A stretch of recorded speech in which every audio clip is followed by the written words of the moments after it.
Welcome to Comics in Higher Education, From Collections to Scholarship, presented by Library Pass and Comics Plus. My name is Guy Charles Gonzalez. I'm the Chief Content Officer for Library Pass and the moderator for today's session. I'm excited to be joined by our two guests who will be sharing their expertise and insights with us today. Raylene Gomez is an educator and linguist by profession from Illinois State University with studies in 3 different languages and cultural studies with a focus on comic books analysis and entertainment culture. As a scholar and as a professional, she has dedicated most of her career to helping break the barriers of disadvantage and bias for students from underrepresented and historically excluded sectors of the population. She devotes her work to the betterment of the educational field and to make students' academic experiences positive and nurturing, with the hope that one day education will be an equally accessible and welcoming field for all students without reservations. Pamela Jackson is the comic arts curator in special collections and university archives at San Diego State University and a founding co-director of SDSU's Center for Comic Studies.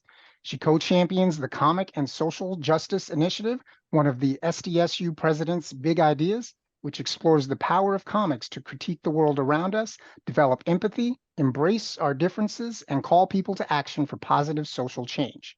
Much of her research focuses on the role of libraries in comics and pop culture, and Pam was honored to serve as a judge for the 2021 Will Eisner Comic Industry Awards. She has an MA in English from Sonoma State University, an MA in Library and Information Studies from the University of Wisconsin at Madison, and a professional certificate in rare books and manuscripts from the California Rare Book School. Today's webinar is presented by Library Pass. We curate high-interest, immersive digital content that helps libraries and schools expand their reach and engagement without breaking their materials budget. Our Comics Plus platform offers unlimited simultaneous access to thousands of digital comics, graphic novels, and manga in collections curated for schools, academic, and public libraries. Learn more and sign up for a free demo account at comicsplusapp.com. So what we've got today is a really interesting conversation about comics in higher education. This is actually our first time talking about comics in that setting. We typically have focused on public libraries and school libraries.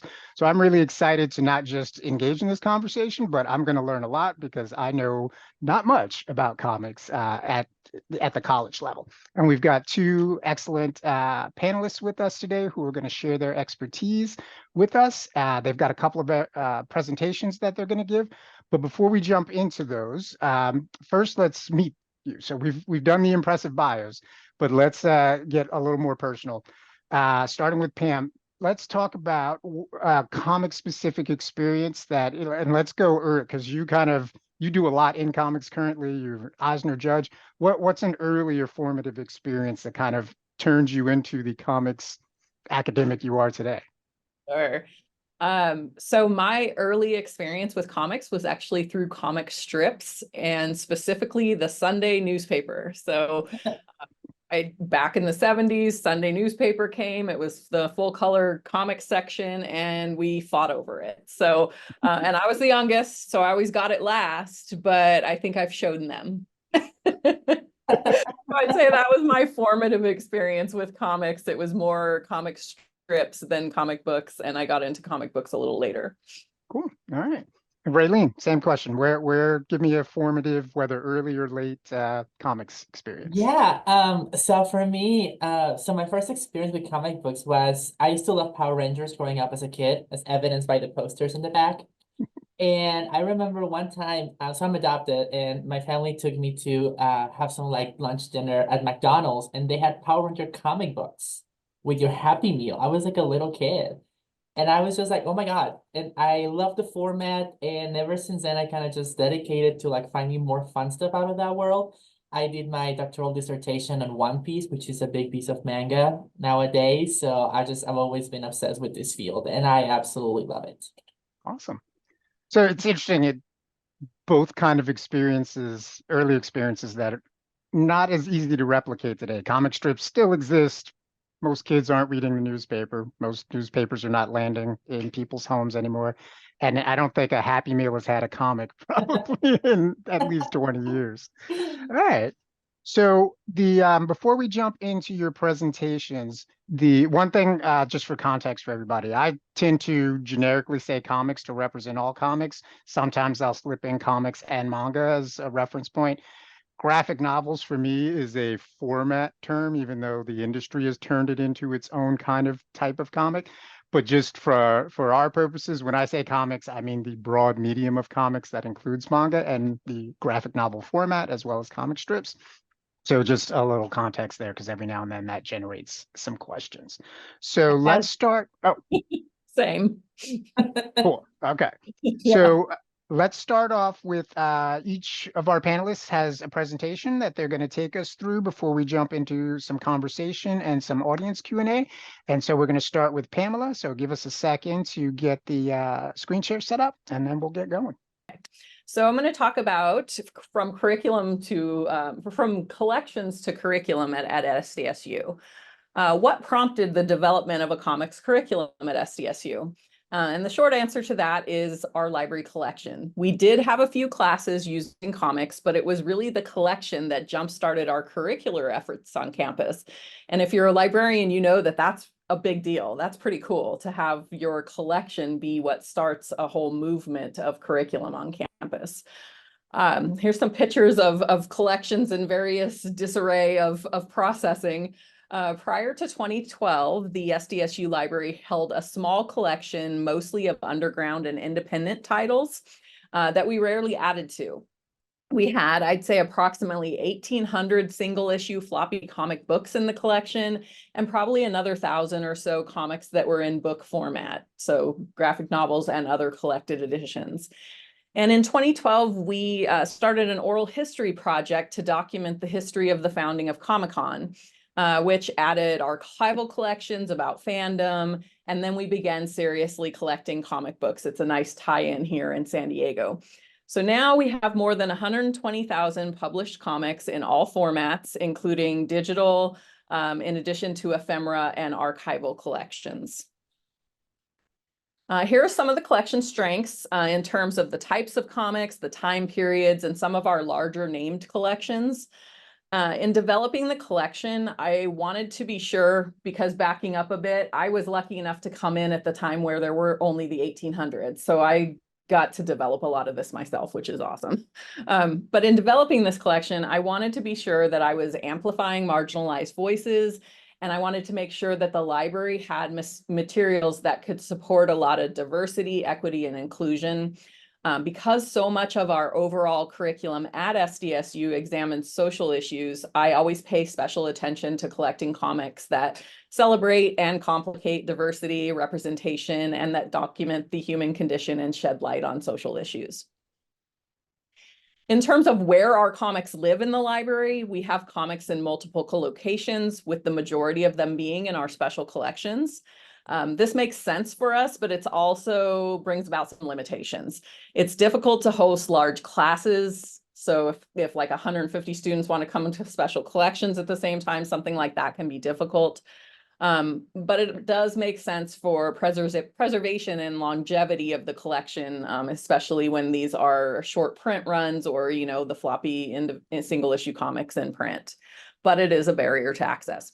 We do have some comics online, and we can refer our students to the public library for more that are online, including the Comics Plus database, which is on our wish list for future databases for us to subscribe to as well. One of the difficulties in managing collections in libraries like this is that budgets are often rather limited for anything that is a non-degree granting program. So there's not a major or a minor in comic studies on my campus. So I really have to lobby and justify the financial support sometimes to include the materials. And that's easier to do when you have a rich curriculum, which I'm going to talk about in a second. The vast majority of our collection, though, was acquired through donations. So building a comics and social justice curriculum with the help of multiple grants, SDSU has been able to create a formally recognized Center for Comic Studies and to build out a comics curriculum where we added 10 brand new comic-specific focused courses in addition to the classes that we already had on the books. So now you see here we have 16 classes that specifically focus on comics and at least 10 more that include significant units where students are studying comics.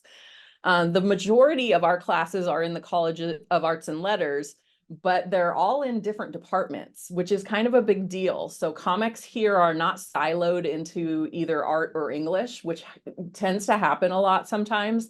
They're all across the disciplines. And then we also have classes that are in the College of Education, the College of Professional Studies and Fine Arts, and the Honors College.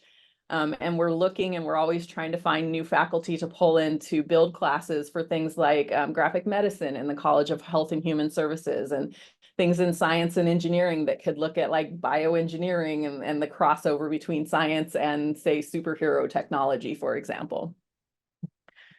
We are really excited that starting this fall, our students will be able to earn a formal certificate in comic studies on their transcripts.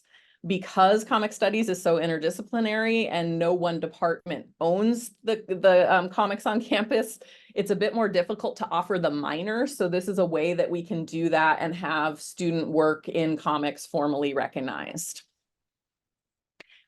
And then I'm going to go quickly through some of the next slides, but I wanted to give you an idea of the types of classes that are being offered at the college level to bring, and then before I bring that conversation back to the library.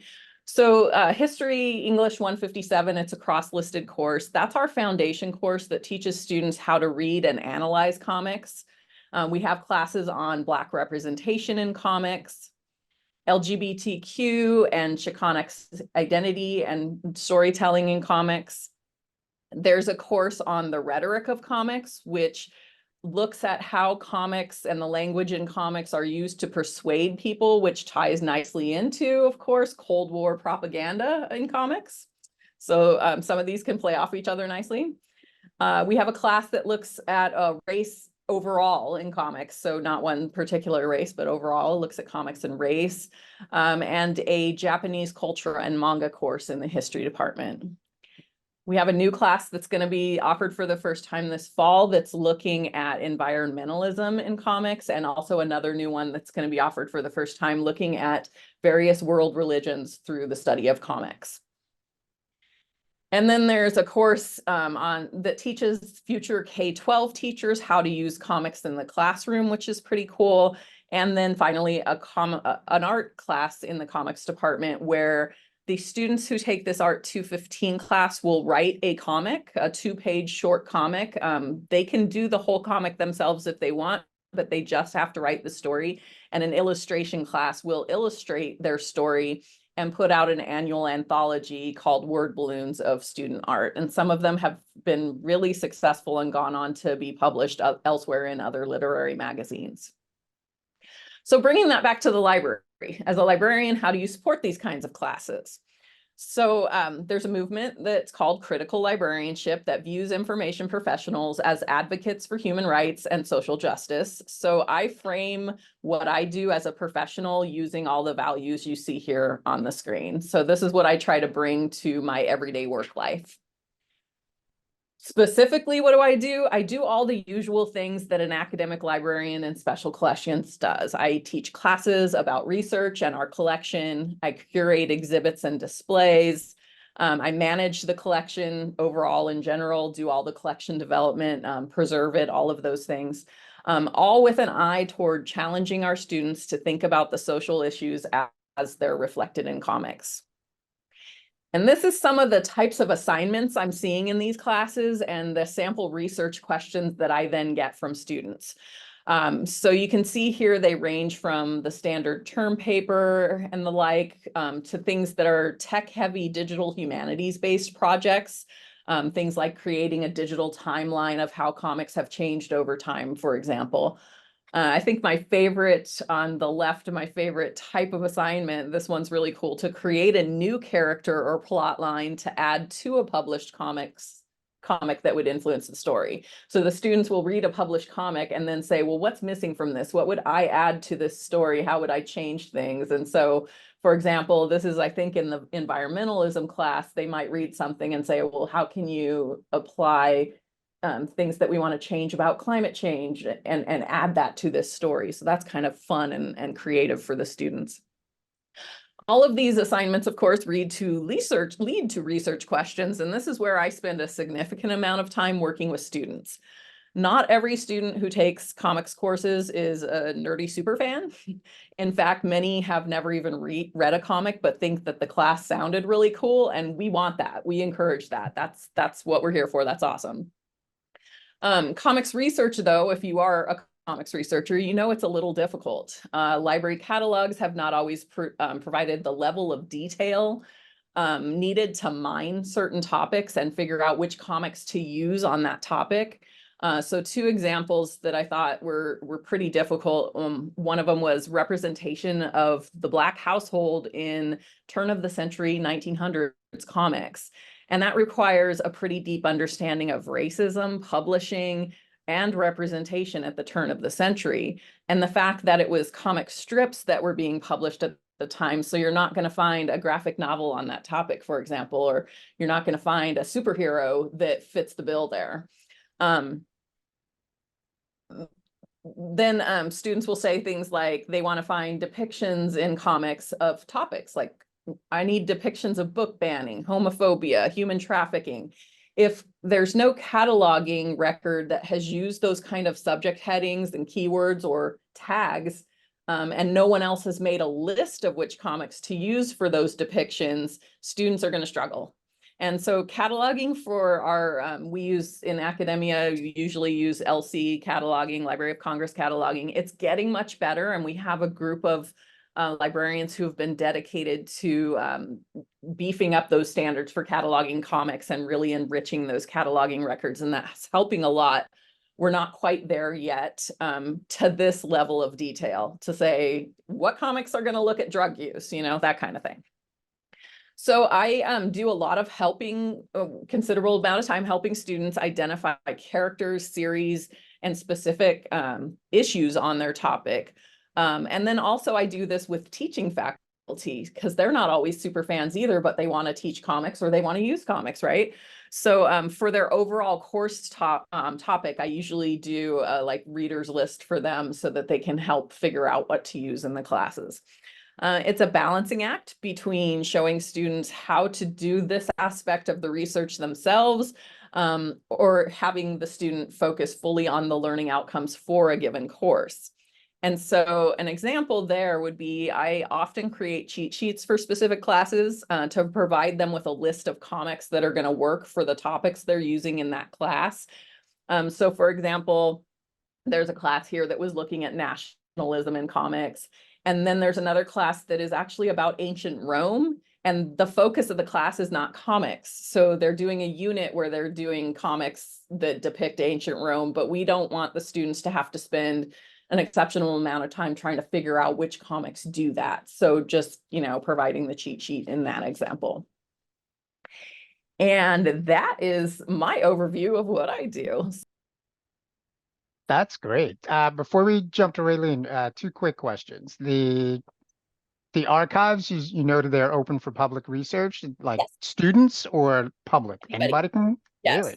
anybody. So anybody at ALA next month can Yes, make absolutely. some time to stop by? Anyone's welcome to come. We're in special collections, so Monday through Friday, 10 to 4 is usually the hours, but you don't, you know, if you make an appointment, it's easier for us to have whatever you want to see ready for you, but you don't have to make appointments. And the broader hours that the library is open, since we're plugging ALA next month, I have an exhibit up right now that's in the library, and so it's open the same hours as the library, called Rising Up, Depictions of Social Protest in Comics. So very timely, talks about voting, talks about freedom of speech, and has depictions of all types of social protest in comics. Ah, that's amazing. Okay. And then on the cataloging, is that an area that you find publisher support for, or is that purely librarian driven? Both, I think, because when it's book-based cataloging, so collected editions, graphic novels, that's often falling to the librarians to be as enhanced with their cataloging records as possible. When it's single issue floppy comic books, there are a lot of the publishers will dump that information into some of the off-the-shelf systems that are used. And we catalog ours using one of those. God, I'm drawing a blank on what it's called right now. That's terrible. But it's like a data entry system. And so you download a cataloging record that I've noticed a lot of publishers are being very richly detailed about what's in them. They're still not good on subject headings like that, though. Yes, we found that on our end. Okay, cool. Use wiki products that are fan based, where fans are creating lists of these and what they find in the comics. Yeah. Cool. Okay. All right, Raylene, let's get yours set up. Awesome. All right. Well, first of all, thank you, Pamela. I really love hearing about all the different classes and all the amazing work that you're doing at your university. It resonates with me a lot because I am a current faculty member and I've taught at multiple institutions, and I've always centered on comic books. And at least on my side of the country, it's a little bit of a battle sometimes. So what I brought here today is my personal experience perspective and like a little bit of a demo what a class would be that focuses just on comic books, especially for the first year college student on their freshman year. So hopefully this helps elucidate some ideas or questions about what this would look like when it's put into practice. So usually my overview for my classes, I structure in 4 stages. I think it really helps the students to see 4 different levels of development in any course that I teach. So for a comic book class, I always focus, I'm going to present like the focus of the course, the methodology under which we analyze comic books in my class, the advantages of using it as a medium, and finally the objectives. Why do I want students to learn and do by the end of the class with me in a semester? So when it comes to the focus, I love comic books so much in general. That's my passion. But I do understand that a lot of my students who come in first year college experience, they might not be in love with it, but they might take my class because it has some kind of requirement for them or the title sounds fun, like it was mentioned before. So what do I focus on? Well, number one, I want to present history and content. I want to make sure that the students understand the history behind the building blocks, the past that has led to such a rich comic book culture nowadays. But I also wanted to look at each comic book as a product and how do we deconstruct the product to understand all of its components. I know it sounds a little mechanical, but I think it's very useful for a student to be able to see every single part of it and understand the labels, the names, the language, so that they can actually analyze it further on. Then on the second step, I talk about context and impact, because I think comic books are one of the most rich and flavorful artifacts that we have for cultural studies. That is what my doctoral studies are on. So I always push my students to try to like investigate and inquire, what are the aspects that surround the creation of this comic book? What kind of impact did it have on the social atmosphere of the time? What was the target audience? Also, what are we representing in the story of the comic book that is just being shown to us? So there's a lot of different fun aspects that I believe are essential for them to understand. And finally, information and media literacy. If we understand how to read these products, how to see them, and also all the information they carry, then we can better understand when we find a new one. And we also now can have our specific opinions in an educated way of new products coming up and the representation in the media. So I think that's very important for students to develop. How do I get to all these 3 steps for them? Well, first I start with the methodology on stage 1. Number 1, let's talk about the structure and the composition. And I always take it back to the classics in my first year class. I talk about Detective Comics number 1 and Action Comics number 1, 2 of the most iconic superheroes that ever came out of them, Superman and Batman. And what do we talk about structure? Well, we decompose everything and we look at the product almost like piece by piece. So what I have on the next couple of slides is sample questions from my class of what it would look like if we were to analyze a comic book. So first we go into structural features. For example, what is the name of the individual squares that consist of one image and or text? And you'd be surprised how many students are so baffled because they have no idea what to answer, but it's so much fun to get those answers out of them. Another thing that we would look at, for example, what is the name of the spaces between the frame panels? Why are they there? How are they breaking time and space between the story to create some kind of sense of continuity without it being too plain? And then what is the name of the borders that go around the panels? Why are they different? Why do some styles show a different kind of dialogue bubble versus a different style of panel? What does that tell us about the era, about the art, or also about maybe the themes that are ingrained into the story? There's so much to read into it. But once we go through all these structural aspects, which also include distribution, color, covers, fonts, the way the images are presented, then students now have the language to talk about a comic book on a higher level. So then once we're done with the first part of my course, I always ask students, now you need to go into our library databases. Comic Plus, my university has it, and it's very, very well curated. Find one comic book that you like, and we're gonna work with that comic book for you for the rest of the semester. So once they do that, then we go into round 2 or like stage 2 of the course, which is context and history. Now for this one, I always give them an introduction of the basics that they need to know. For example, we go through all the major companies of publication that right now are big. Obviously, DC and Marvel, having also their own cinematic studios, are well known, but there's also Boom Studios and independent comic books, which have done a lot of good work recently, and also underground comic books coming out from independent writers. And then we also look at the manga side at the same time. So there's Shueisha, Viz Manga, there's Shonen Jump, who have been putting out manga consistently for decades. And we do look at Korean companies that have graphic novels that also come out. So once they know what are the main companies, the main organizations that are doing this, then we look at the history. On the comic book side, like I said, we start with Detective Comics and Action Comics, but then we also look at the origins of Marvel. We also look at the origins of the first female superhero to come out, the idea of heroism, the idea of villains. For manga, we look as far back as Astro Boy, and then from Astro Boy, we jump to Dragon Ball, the father of the big three, which is Bleach, Naruto, and One Piece. And then I do have a specific class in One Piece, which I love. It is my dissertation research, but we go through all these big ones so they can have a point of comparison to the comic book they chose. And now that they have that, then we talk about contextual features. What exactly from that comic book they pick, what can we all take out from the research? And then they go to the libraries a lot. I send it to my own library in my institution so many times because they need to do the research. For example, we start with very simple things like what is the difference between manga and comic books in terms of orientation reading? Or for example, in terms of art or in terms of presentation.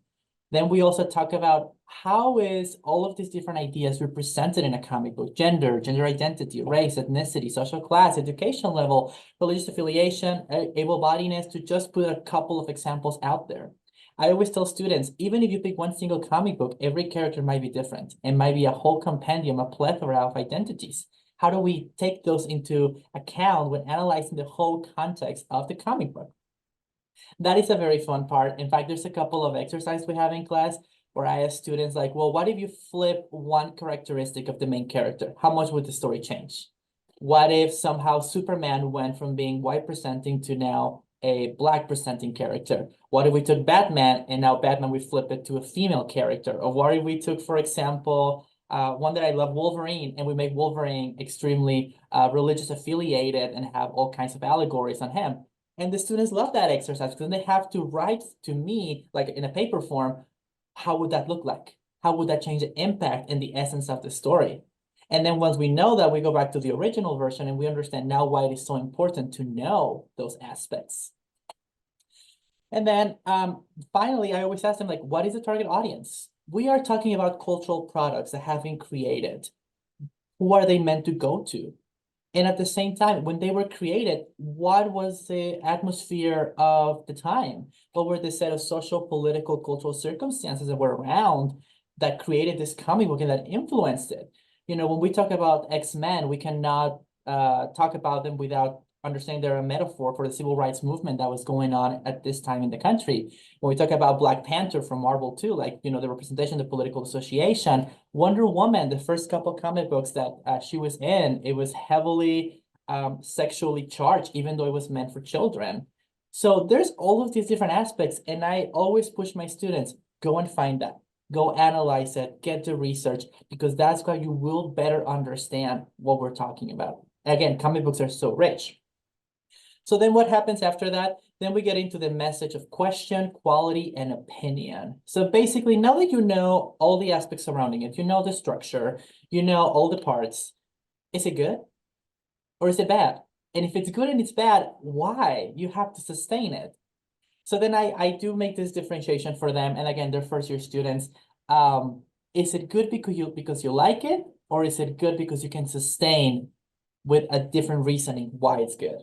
And that always trips them because they pick a comic book at the beginning of the semester, the one they like the most. And I'm like, okay, well, you picked one you liked. What if it's bad? You know, can you write about it? Can you objectively say this is bad even though I love it? I can. There's some Power Ranger episodes that are horrible. Horrible stories. Do I love the series? Absolutely. I have a tattoo about them. So the point is, how do you academically sustain this kind of messages? So then we talk about the literary features of a comic book. Now we go more into the story construction. We go more into the narrative, the dialogue. First of all, are we talking about a unit story or a multi-piece story? A lot of students think comic books are either one thing or a million of things. And what's the difference? How does that affect the impact of it? After that, then we go into like, how would you sustain a reasoning behind any kind of commercial success or lack of? What about popularity? If something is very popular, does that make it good? If something is selling really well, does that make it good? Tell me why. Tell me why not. So I usually do this exercise with them with two examples that I love, which is One Piece and The Promised Neverland. Two, I think, very interesting manga to analyze. One Piece, I love it. I tell my students openly, like, I love it. Try to find something bad about it. I challenge them. But with The Promised Neverland, it's a very nice example because when it came out, it had a big rush of popularity. People jumped to read it, and they really loved the beginning part. But then the end of the series was has been labeled very popularly as very bad, very disappointing. So then I have students who don't know about Promised Neverland. I'm like, hey, read it and give me a paper about if it's good or bad at the end. And I always get a mix of opinions because they don't know what to do. They don't know what to expect. But that is the fun of this. With comic books, there's so much we can do in the field. So what I have here is now a couple of assignments, examples of what I presented in classes before. I have done this at the first year level, at the junior level, senior level, specific majors that are talking about literary studies. But I usually have about 4 papers that I can adapt in levels of difficulty and what I request, also with length. We have a body of introduction, which is the first paper that I asked in the semester. Basically, decompose a comic book, tell me about the structure and the composition of it. Like, show me that you know how to label everything and that you can study it by deconstructing it. Then we go into paper number 2, which is a body of context. Basically, give me the history behind it, the background, how was it commercially received, and also what themes are you finding in the narrative so that I know you have done a deep read after I show you the tools to do it. And then we go into paper 3, body of opinion consideration. Is a text good or bad? Why is it good or bad? Why do you use that language to call the quality of something? That one usually tends to be the hardest paper in the class. It's not only because it's a midterm, but because students really struggle at times to find their own voice to sustain something. But then we go to the final project, which is putting all of the papers together in a newer version. And now we add something that I call the body of appeal. Basically, present this comic book in your paper analysis to a new audience that has never read about it. How do we entice them? How do we appeal them to read it, or how do we warn them not to read it? And that completely creates an academic voice for the students that now they can depend on. So as a general way, I see comic books an educational medium to be very, very resourceful, useful, and I love using them. Outside of my comic book classes, my education is in language pedagogy, second language acquisition. I teach Spanish, French, and Japanese, and bilingual education before at the public level in high school and junior high before I went to higher education. And even back then, I was using comic books all the time. Because something that I found is if I have a comic book in the target language that I'm teaching, it makes the information click for the students easier than if I didn't have that. The combination of image and words and those inputs together really helps students cement what they're learning from a new language. And for bilingual students who don't speak English, who are coming to this educational system, comic books is a really good way to learn cultural cues, to learn ways of interacting with each other that are appropriate for the culture that we are now in.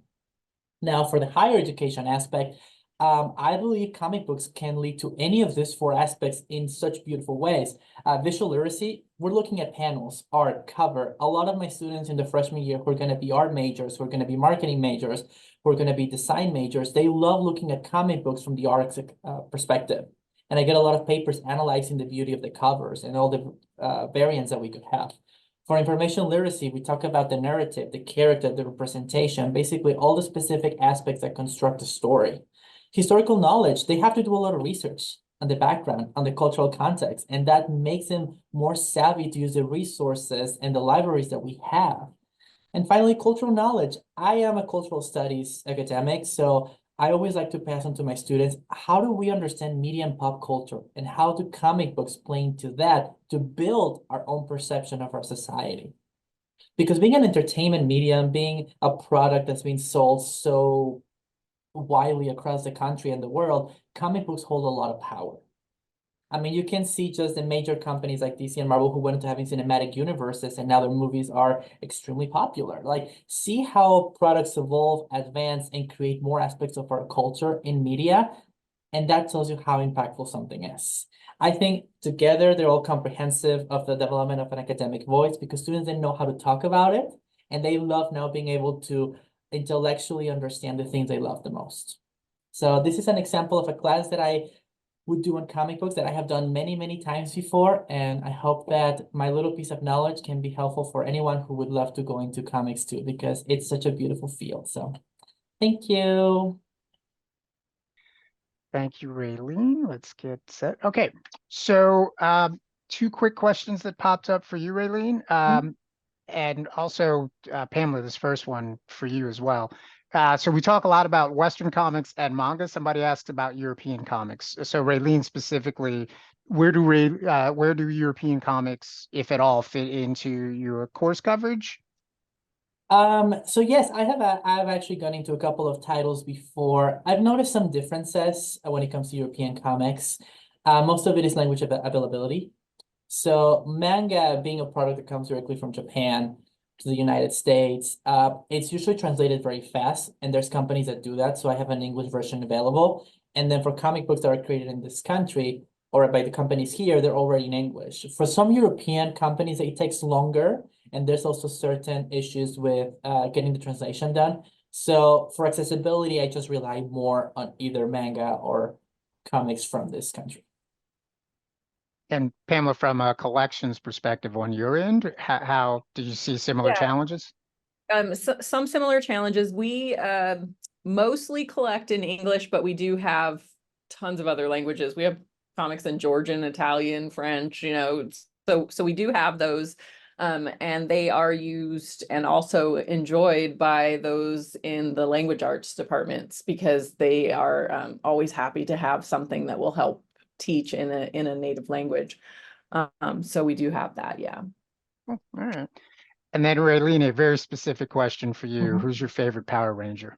Has to be the Pink Power Ranger, Amy Jo Johnson, the actress who played her. I've seen her at conventions. I have so many stuff signed by her. I think when I get married, I'm going to dress like the Pink Power Ranger. I already told my boyfriend. He's aware of it. I just love that. All right. So let's talk a little bit about, so one of the fascinating things about comics, and you both have touched on it, is the visual aspect. There's anywhere from a level of accessibility to whether you're a foreign language, English language learner, or I hate the term reluctant reader, but at lower level, in elementary school, comics tend to be seen as, oh, reluctant reader, give them a comic book. And you guys have done a really good job of illustrating comics are not just simple reading for kids. They are this amazing medium. Comics obviously are at the forefront of a lot of book ban challenges that are happening across the country, primarily at school and public libraries. While at the college level, you guys are dealing with the flip side of the same issue when it comes to a lot of DEI initiatives. So let's talk a little bit about that comics DEI overlap and what are you seeing at the college level on either end where those two things are intersecting, both as good or challenging things. Sure. So I'll say it depends on where you live, is what I'm finding out from colleagues across the country. I'm fortunate enough to live in a very progressive area that we're not, being challenged on those things right now. It's actually encouraged and embraced to study all histories and to include all peoples.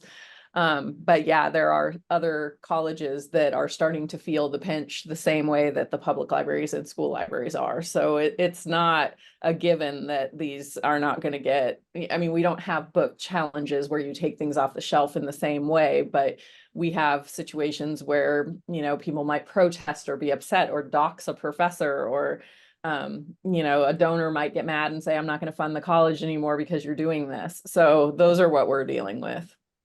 Okay. Yeah, I would completely agree with that. It depends where you live. My state, Illinois, we are kind of like a little bubble at times where I feel like we are more progressive.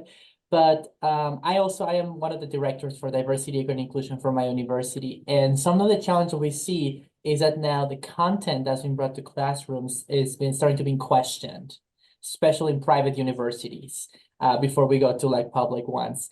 Most recently, I had a colleague of mine teaching at U of I in Chicago, University of Illinois, Chicago, and she was using Heartstopper, this beautiful series to teach about queer studies and also how to show the youth, you know, growing into their identities. And she was met with a lot of obstacles and a lot of backlash, especially from other academia members. Something, I mean, this might relate to it. I believe DI exists in everything, but comic books have a beautiful way of bringing it to the forefront. I do feel like there's a lot of voices in academia from maybe other generations that really dismiss comic books and DEI in general. So that's facing both obstacles at the same time. So one thing you did, Raylene, in your course overview is did a really good job of, how you kind of take particularly students who maybe weren't actually comics fans, but took the course for different reasons, introduce them to the language of comics. For both of you, how do you deal with that when it's a faculty member who doesn't quite get comics? And so, Raylene, let's start with you on that one. Well, it's always it's not depends where you live, depends on the person at times. Getting to know your own faculty, coworkers. But I think in general, all people who are in the pedagogy industry field that we love so much, we speak the language of what is useful for our students. And if that's the language we speak, then I always frame new resources, like new comic books that I bring to the classroom as like, this could benefit students in all these different ways. So then it falls on me to do the research to show that. I don't mind, I love comic books, but that's been the most successful way that I've seen to address that. I did that all through my dissertation research for my doctoral studies because no one thought One Piece was worth researching. And I have to keep proving to all members of my committee and other academics who were approving stages of my research that this is worth it because of this and this and this. So it's just arming yourself with kindness, with information, and always pulling out this is useful to the students, which is our target audience. Yeah, and I would say here in San Diego, and maybe this has to do with Comic-Con or all the work we've done with comics on campus, we get less, I see less pushback on comics being an okay area of research. But what we see sometimes is still the, is that really serious reading, or that comics are all funny or they're all superheroes. And a lot of people who don't know are often completely blown away when we show them how serious comics are and how they deal with these social topics in such a serious way. What I get more than anything are faculty, and I saw Matthew's question in the Q&A, is faculty who they completely understand that this is going to engage students, that students will, the comics are going to resonate with students. They have that feeling, but they don't know what to use or how to use it. So they're not comics fans themselves and they haven't taught comics. So I think what really helps there is that my co-director for the Center of Comic Studies and I teach a 1-hour workshop for faculty that teach them how you would teach the reading, analyzing, and teaching of comics so that they can see how to deconstruct a comic and, kind of like what Raylene just did. So that I'm actually going to send this to them later because that is perfect to say, here's a way you can teach comics. And so getting them to understand that the number one thing I hear is like, oh, well, maybe it'll be a quicker way to read, or it's less serious in that way than sitting down and reading a prose book that students aren't going to read. And they don't understand that reading visually is very complex and there's a lot of symbolism and deconstructing the pictures and understanding the gutters and all those things. So teaching the teachers how to do that is what we do. So kind of related to that, one thing I've always been curious about, and so Pamela, you mentioned comic strips. Raylene, you mentioned Happy Meals as kind of entry points to comics. You both are probably dealing with students today who their entries possibly are web comics, webtoons, possibly never picked up a physical comic at all in their lives. A, are you running into that? And B, how is that changing or is that just a natural evolution from comic strips to every other format that's come? What impact are you seeing that have? I was gonna say, I think webcomics has been a very useful development and very positive in general. I think students being able to access a library through technology and internet is been very, it's taking a couple of obstacles for them to be able to read whenever they want to, wherever they want to. And also for a class, it gives me more access to resources. I think with the newer generations, and it has to do with the way that we've been socialized after every big change in our society, they are more acquainted almost naturally to use technology. And because they are gravitating towards that so much more, I believe having comic books and the web is just a natural fit for them. As if I were to, I have brought before physical comic books to my class. I have a couple of graded ones from Action Comics and from Power Rangers, and they love seeing them in their graded cases or the ones that I have to flip, but they are not as appealed to it by that. They want to have access to it from their phones, their iPads, their tablets, their computers, and it's just the way that it's been developing. Yeah, and I agree. And I think it's a mix, because if they're really into the art, they're like, no, I don't want the online version. But it's just a total mix in terms of that. But yes, web comics is huge, and in some ways I have not tapped it yet, because it's like, where do you start? There's so many. So I rely on a lot of students to tell me what they're reading with web comics, and then when a web comic reaches the status of something like, say, Lore Olympus, and it gets published into book format, then it like really opens it up for everyone else as well. But that's a tough one. That and manga in general, because there's so much and the budgets only go so far. And so like, what do you focus on, and what format do you get those in and everything? But having something that tagged collections, web comics that would be useful for these different topics that Raylene and I are talking about teaching, that would be amazing. And maybe something out there is like that, but having like a really robust catalog of those that would allow people to meaningfully access which comics to use for their research would be great. So that's a good segue into, so one of the most common questions we got from registration was about collection development and promotion. So I'm going to pick the kind of broadest version of that question we got. What are some best practices for developing and promoting a comic collection to meet the needs of faculty and students? And Pamela will take that from the collection perspective, and then Raylene talk about that from a teaching perspective. Sure. So I don't think there's one right way, but I can tell you how I did it. I looked at the curriculum at the time for the entire campus on areas where I thought that comics made sense for people to be teaching with, and then combed through the collection to see what would I match to those classes to do a lot of personal outreach with the faculty. So a lot of that was done through personal connections. There's a faculty member who joked that I was the comics pusher. So I was always like, hey, there's a comic for that. And then in special collections, we started doing like whenever a class would come in, because it is part of our collection to have a huge comics focus on our collection. Whatever the class was, whatever the topic was, my colleagues would come to me and I would try and identify some comics that they could use. So to show that that's covered, that topic is also covered in comics. And then one semester I went on a sabbatical to research this exact thing and to figure out for myself, even like matching to our curriculum, what comics would be best to use in the curriculum across the classes. So really it takes a lot of personal engagement and knowledge and just beefing up your own knowledge to be able to talk those through with faculty, I think. And that's really what promoted it, in addition to things like news stories, blog posts, social media, all the things that keep it on the forefront and might get the word out there that we have this collection and get people excited about it. So before I just want to ask Pamela a little nuance on that. So you're in a unique position, I think. Yes. San Diego probably is an outlier in terms of the kind of comics collection they have available.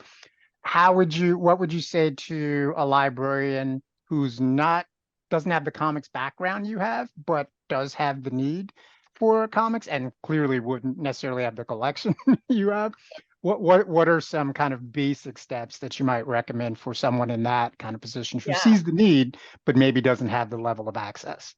I would, you don't have to have the huge collection like we do. I think you just have to want to figure out what classes on your campus would benefit from it and what comics to use there. Whether you then add those to your collection or just being able to reach out with those faculty and try and get them to use them.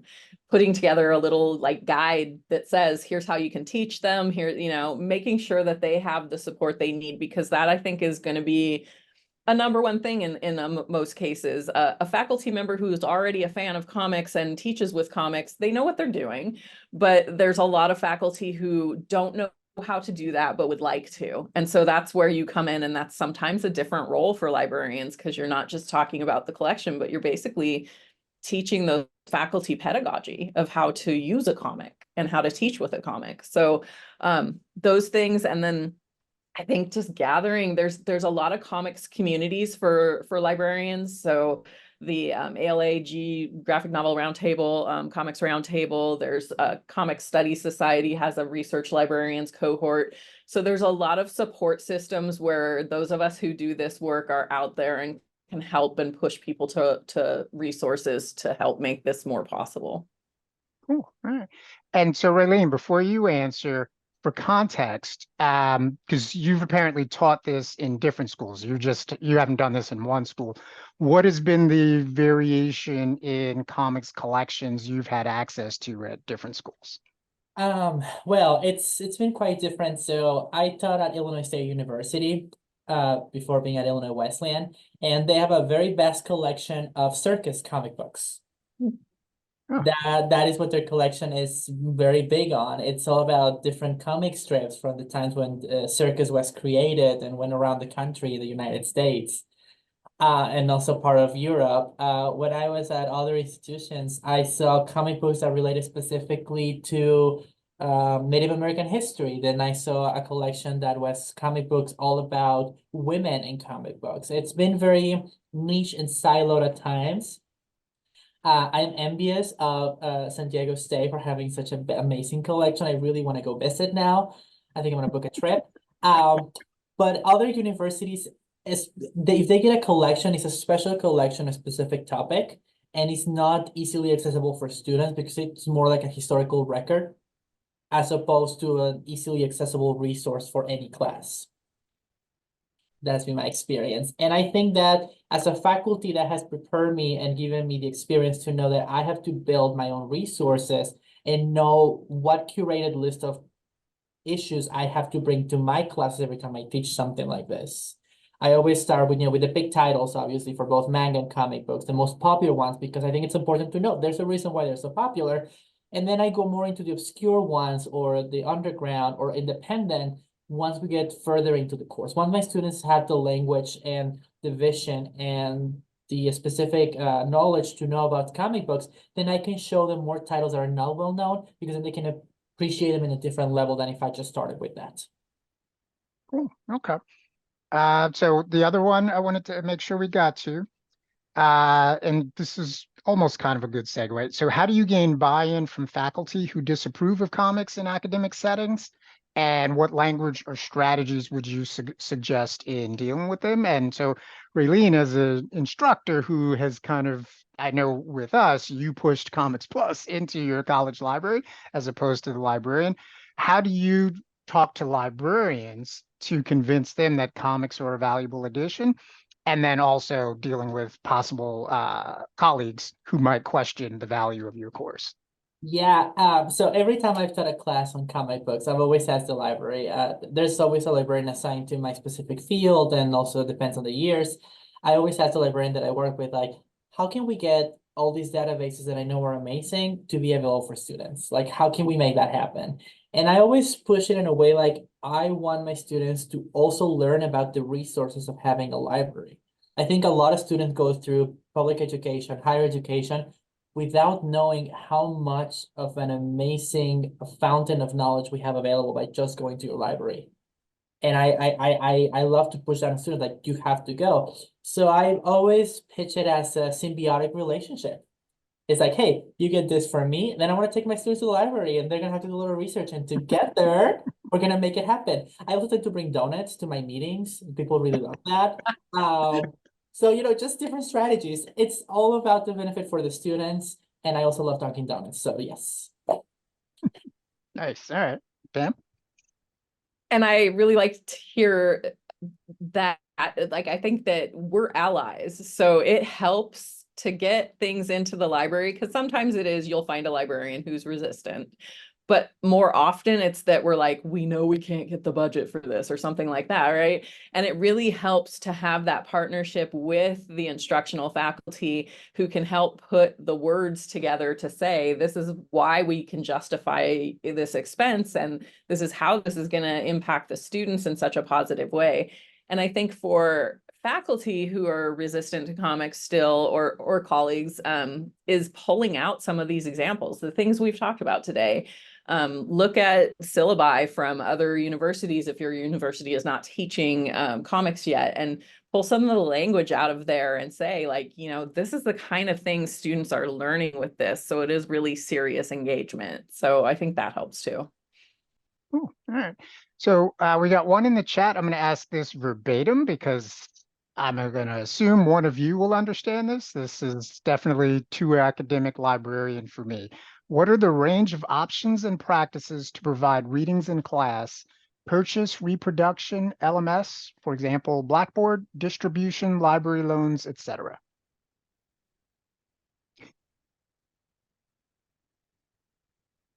Yeah, I guess I'll jump in there. It varies what we do here. If we have it in our own collection, or if I'm able to purchase it because I know that class is coming up, we can put those things on course reserve. We try to keep the costs down for students. It's kind of a nightmare with comics sometimes, because, if you have a single issue that's really old and it's out of print, if it's not online somewhere already, then like, what do you do? So there have been cases where a faculty member will give a handout in class, things like that. But we also have access to interlibrary loan and all of that as well. So it's a combination of all of that. I think it gets sticky. The beginning of the pandemic, it was very hard because we went online when we first taught our very first comics class. And so it was kind of sudden, like, what do we do now? And at that time, I couldn't buy a lot of solely single issues in a digital format. And I've noticed in a lot of the systems that we use to buy books for libraries now, you can buy one single issue of some of the comics. And so that's been a change that I think happened, that's positive during the pandemic. I think For what, most, oh, great. I was gonna say, for most institutions that I've worked for, interlibrary loan has been honestly the biggest blessing. Like, you can able to get stuff from other libraries, but also any big title that I bring to my course that I curate, I make sure that it's available online for my students through databases that the university has. And then any comic book they pick to analyze has to come from those databases. So it's always I'm always trying to make sure that we have access to what we need. I don't really request purchases from the library because I know budgets are tight, and we will request like at least 50 issues every single year, so they're in course reserve, and I don't want to do that to anyone. So again, we just rely on pretty much online resources here. Cool. Okay. So we got some more questions we're not going to have time to get to, but Raylene and Pamela were generous enough to provide written responses. So we are going to put together a little FAQ to go along with this. So thank you, Pamela. Thank you, Raylene, for joining us. Thank you, all our attendees, for spending this Wednesday afternoon with us. I hope you enjoyed this. I learned a lot, and I would actually like to maybe revisit this topic and a couple of the other areas that we didn't get to, because I think there's a lot more to cover here. But I think a visit to San Diego State is probably on a lot of our to-do lists now. If you're at ALA, definitely take advantage of that. But sounds like there's one more excuse to take a trip to San Diego. So thank you for that. Raylene, thank you and appreciate it. Look for the archive for this in about a week. All registrants will get a direct email with the link to it. Otherwise, you can go to librarypass.com and you'll find it on our events page as well as our YouTube channel. So thanks again. Enjoy the rest of your afternoon and have a great holiday weekend. Take care. Yep. Thank you.